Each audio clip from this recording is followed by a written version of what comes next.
नमस्कार, स्वागत आहे तुमचं सुषमाज किचनमध्ये।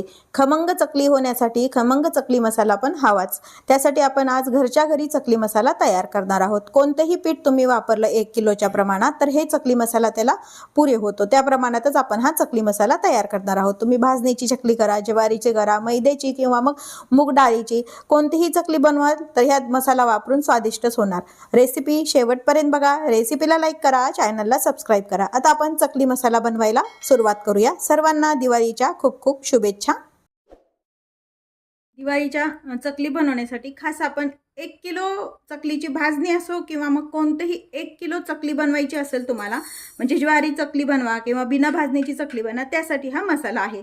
मी यामध्ये या वाटीभर धने वापरलेले आहेत। या वाटीनं म्हणजे आपला जो पोहेचा चमचा असतो ना, साधारण या चमच्यानी 4 चमचे हे धने टाकलेले आहेत। एकच चमचा वापरायचा सगळं मेजरमेंट घ्यायला। गॅस सुरू केलेला आहे, कढई गरम आहे आपली आणि हे धने आपल्याला छान भाजून घ्यायचे। आपले हे धने भाजून झालेत, एका ताटामध्ये काढून घ्यायचे। यामध्ये अर्धी वाटी छोट्या जिरे भाजून घ्यायचे, म्हणजे 4 वाट्याचे धने घेतले तर 2 चमचे जिरे घ्यायचे।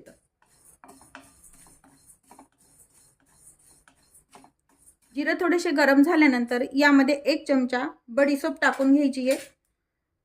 त्याच चमच्यानी ओवा टाकून घ्यायचा आहे। यामध्ये मी ॲडिशनल म्हणून 10-12 मिरी आणि 10 ते 15 मेथी दाणे टाकून घेतलेले आहेत। ते पण यासोबतच आपल्याला भाजून घ्यायचे। मेथी आणि मिरे घातल्यामुळे टेस्ट छान येते चकलीला। हे व्यवस्थित आपलं तडतडलंय, छान भाजून होतंय। हे सर्व जिन्नस छान भाजून झालेत। आपण ज्या ताटात धने काढले त्यामध्येच हे ठेवून घ्यायचे। यामध्ये त्याच 2 चमच्यानी आपण 2 चमचे तीळ घेतलेले आहेत, ते आपल्याला भाजून घ्यायचे। तीळ छान असे आपण जसे लाडूला वगैरे भाजवतो ना, त्याच पद्धतीने भाजून घ्यायचे। तीळ पण छान भाजून झाले। तीळ मात्र एका दुसऱ्या ताटामध्ये काढून घ्यायचे। आता हे धने, जिरे आणि मेथी दाणे वगैरे थंड झालेलं आहे। एका मिक्सर जारमध्ये घ्यायचं हे, ज्यामध्ये बारीक निघतं ते मिक्सरचं पॉट तुम्ही वापरू शकता।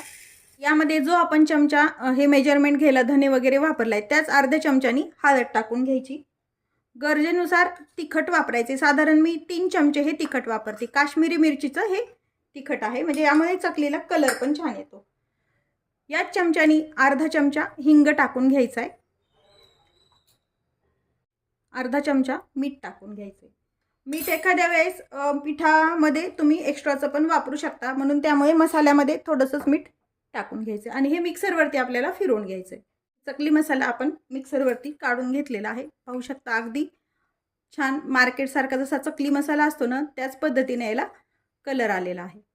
हा मसाला एका डिशमध्ये काढून घ्यायचा आहे। यामध्ये आपण तीळ मिक्स करायचे किंवा मग तुम्ही चकली बनवताना जर तीळ टाकायचे असतील तर मसाल्यामध्ये मिक्स नाही केले तरी चालते, पण मसाल्यामध्ये वरतूनच तीळ मिक्स करा, म्हणजे मिक्सर जारमध्ये टाकून काढू नका। असे मिक्सरला काढताच तीळ हे मिक्स करायचे। मार्केटच्या मसाल्यामध्ये पण असे पावडर न करताच तीळ मिक्स असतात, म्हणजे हे चकलीमध्ये छान दिसतात वरती। हा चकली मसाला आपला तयार आहे। हा मसाला व्यवस्थित थंड झाल्यानंतर मिक्सरमधून काढल्यावरती थोडासा गरम होतो। थंड झाल्यानंतर एका एअरटाईट कंटेनरमध्ये जर ठेवला तर छान वर्षभर टिकतो। हा जो मसाला आहे थोडा थंड झाल्यानंतर मी एअरटाईट काचेच्या बरणीमध्ये भरून ठेवणार आहे। तुम्ही चकली मसाला कसा बनवता हे कमेंट करून नक्की सांगा। तसेच तुम्ही जर माझ्या चॅनलवर नवीन असाल तर चॅनलला सबस्क्राइब करा, लाईक करा आणि रेसिपी शेअर करायला विसरू नका। अशाच नवीन रेसिपीसोबत पुन्हा भेटूया। तोपर्यंत बाय बाय। व्हिडिओ पाहिल्याबद्दल खूप धन्यवाद।